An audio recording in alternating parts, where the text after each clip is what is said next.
मोटे तौर पर इस फ़िल्म की कहानी क्या है? इसमें कहा क्या गया है? मैं ये नहीं कहूँगा कि जो दर्शक देखने के लिए जाने वाले हैं, उनका मज़ा आप ख़राब करें या फ़िल्म का जो अंत है वो बताएँ।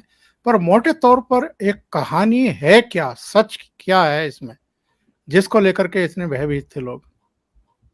अ, एक शब्द में, एक लाइन में कहना हो तो आईएसआईएस ब्राइड्स के बारे में इसमें दिखाया गया है।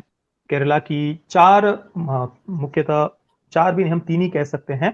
3 लड़कियाँ, उसमें से 2 हिंदू हैं, 1 क्रिश्चियन है। वो एक नर्सिंग कॉलेज को जॉइन करती है कासरगोड में, नेशनल नर्सिंग कॉलेज उसे कहा गया है। और वहाँ जाने के बाद में एक उनकी रूममेट होती है, जो मुस्लिम लड़की है।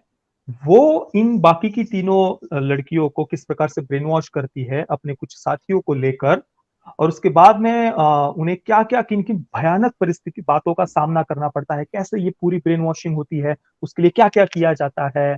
और उसके बाद में जो मुख्य पात्र है शालिनी उन्नीकृष्णन का, उसको किस प्रकार से सीरिया ले जाने के लिए श्रीलंका के रास्ते से फिर वो कैसे पूरा वो अफ़गानिस्तान तक पहुँचे, ये सारी बातें उन्होंने फिर फ़िल्म में दिखाई है।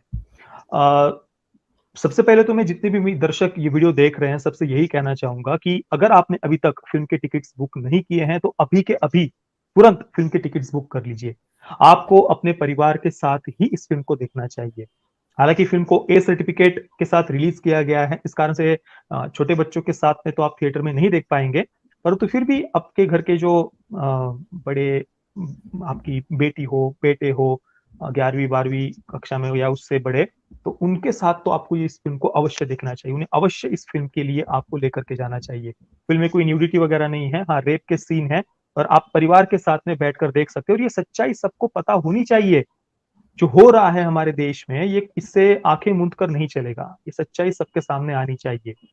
दूसरे मैं ये जानना चाहता हूँ, जैसा फ़िल्म में भी आप बता रहे हैं कि 2 हिंदू लड़की हैं, 1 क्रिश्चियन लड़की है, जिसका ब्रेन वॉश किया जाता है और फिर उनको गलत देशों में ले जाया जाता है, जहाँ उनकी ज़िंदगी बर्बाद हो जाती है।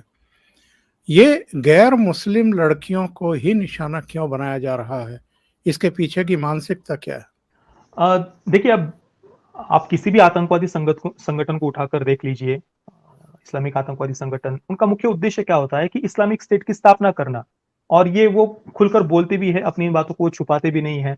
अब जब उनको एक इस्लामिक स्टेट की स्थापना करना है, तो स्वाभाविक सी बात है, की डेमोग्राफिक चेंजेस ही उनका सबसे मुख्य उद्देश्य होगा। जनसंख्या के अनुपात में एक बदलाव लेकर के आना।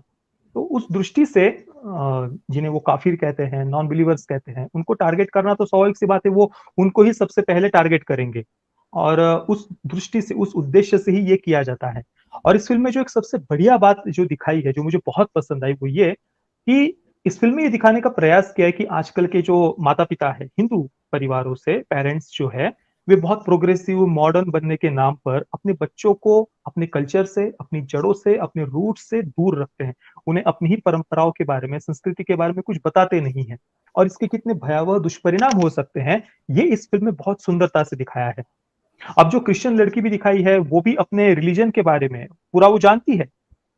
और उसको उतना आसान नहीं था ब्रेन वॉश करना, ये फ़िल्म में दिखाया गया है। पर जो 2 हिंदू लड़कियाँ हैं, उनमें से एक लड़की के पिता कम्युनिस्ट है, कम्युनिस्ट पार्टी से जुड़े हुए हैं। तो नास्तिक वातावरण में ही एक हिंदू लड़की बड़ी हुई है।